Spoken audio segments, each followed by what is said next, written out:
श्री गणेशाय नमः. मी सौ अर्चना चंद्रकांत शिंदे, राहणार बदलापूर. सुरुवात केलेली. श्री गणेशाय नमः. गुरु ब्रह्मा गुरु विष्णू गुरुदेव महेश्वरा गुरु साक्षात परब्रह्म तस्मै श्री गुरुवे नमः. इथे अलंकापुरी लिहिलेले वसुदेव सुतम लिहिलेले आहे. कैलास राजा शिवचंद्र मोळी. इथे भजन आहे. निवृत्ती ज्ञानदेव सोपान मुक्ताबाई एकनाथ नामदेव तुकाराम सावता गरोबा चोखोबा निळोबा जनाबाई मीराबाई मंगलमा शांताकाराम भुजंग शयनम लिहिलेलं आहे. नंतर इथे निवेदन लिहिलेलं आहे मी. इथे माझं मनोगत मी सांगते. नमस्कार, मी सौ अर्चना चंद्रकांत शिंदे, राहणार बदलापूर. माझं मनोगत व्यक्त करते. प्रारंभी श्री गणेशाला वंदन करून सर्व गुरुजनांच्या साधू संतांच्या व ज्ञानशिरोमणी श्री संत ज्ञानेश्वर माऊलींच्या आशीर्वादाने आज माझ्याकडून अधिक ज्येष्ठ मासात सर्वांचा करता करविता श्री पुरुषोत्तम भगवान श्री विष्णू यांच्या कृपेने माझ्याकडून श्री संत ज्ञानेश्वरी महाराज यांच्या साक्षात श्री भगवान श्रीकृष्णाने स्वतः सांगितलेल्या संस्कृतातील श्री भगवद्गीतेवरील प्राकृतातील भाष्य भावार्थ दीपिका म्हणजेच ग्रंथराज या ज्ञानेश्वरीचे स्वहस्तलिखित पारायण पूर्णत्वास गेले आहे. याचा मला खूप आनंद होत आहे.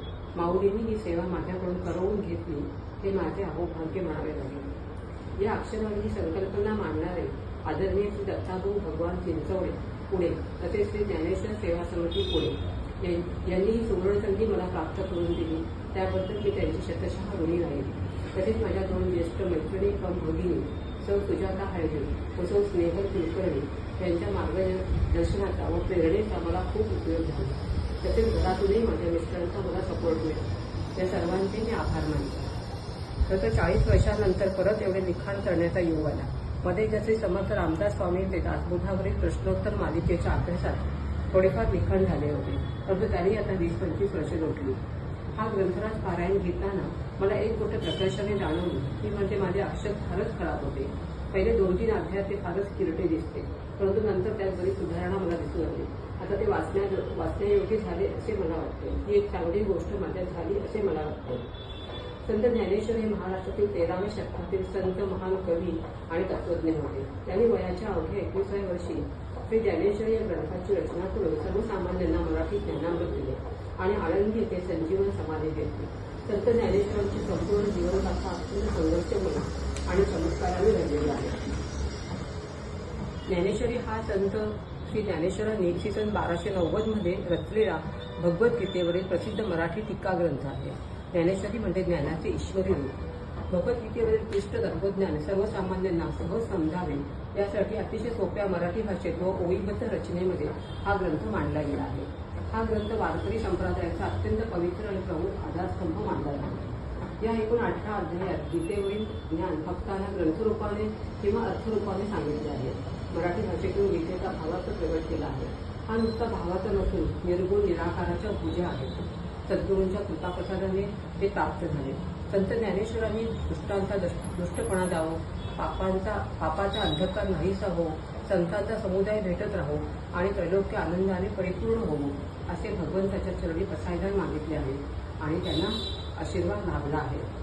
श्री दत्ताभाऊ चिंचवडे व श्री ज्ञानेश्वर समिती पुणे यांच्या सहकार्याने हा अक्षरयज्ञ पूर्णत्वास गेला आहे.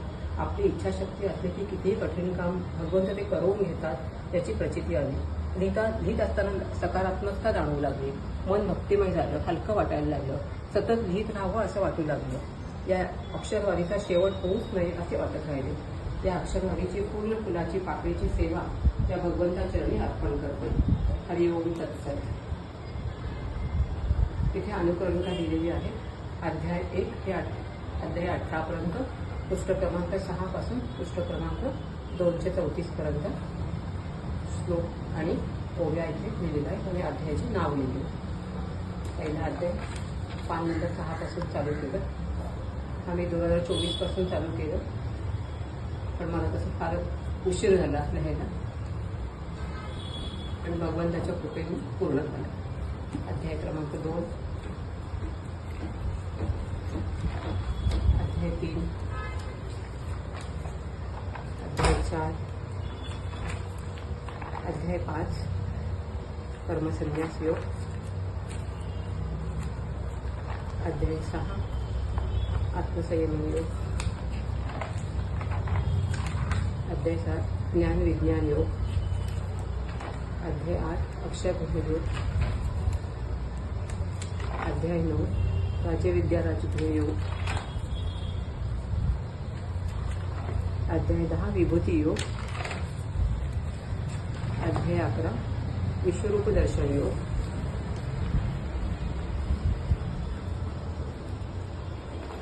अध्याय 12 भक्ति योग, अध्याय 13 क्षेत्र योग, अध्याय 14 गोत्र विभाग योग, अध्याय 15 पुरुषोत्तम योग, अध्याय 16 देवस्वर संपत्ति योग, अध्याय 17 आणि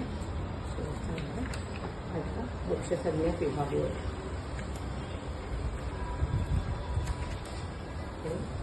इथे 234 पानावर हा अध्याय संपतो. श्रीकृष्णार्पण असतो. 8 जून 2024 पूर्ण झाल्यानंतर ज्ञानेश्वरांची आरती घेतलेली आणि पसायदान बोललेलं आहे.